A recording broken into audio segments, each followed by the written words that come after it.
Hello mga kumarites, for today's video, ayan guys, nag-joyride kami ni Jowa. Bali, nag-google map lang po kami papuntang Trafalgar Building, lalo na sa mga ex-Taiwan po na gustong kumuha po ng police clearance. Nag-google map lang po kami at ako yung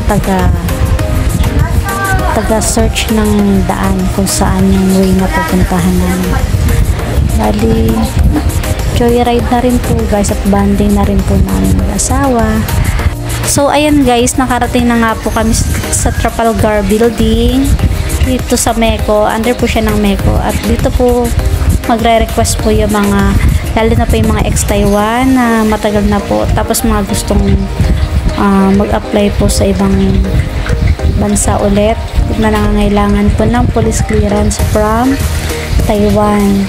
So ayan po, nag-request na nga po kami and waiting pa po kami ng mga 6 weeks. So ayan guys, after po namin sa Makati, pauwi na po kami at nadaanan po namin yung Mega Mall. Sa tagal ko na rin po kasi na hindi nakakarating po dito, medyo ang dami na rin po pagbabago. Sa almost 11 years na hindi na rin po ako nakapagala-gala rito sa Pilipinas. So ang dami ko na po nakita mga pagbabago, lalo na po yung one time nakarating po kami ng Commonwealth, nagkaroon na po siya ng LRT rin po doon.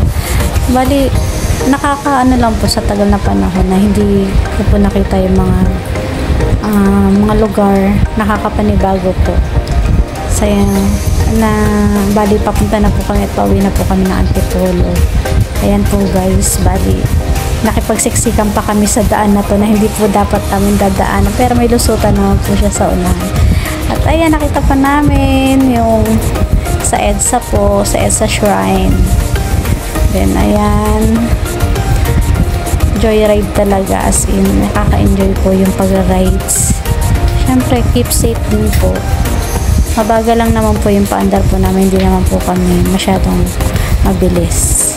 At ito, nasa Marcos Highway na po kami, papunta na po kami ng Antipolo. Yan po yung sa way po namin. Mabilis lang po yung biyahe. Halos ayaw pa nga ng asawa ko bumiyahin magmotor, pero sabi ko mas maganda na magmotor kasi mas nakakatipid. Bali, nagastos nga lang po namin pauwi is 140 lang yung pinagas po namin. Nakatipid po talaga kami kaysa mag-commute. So ayan guys, thank you.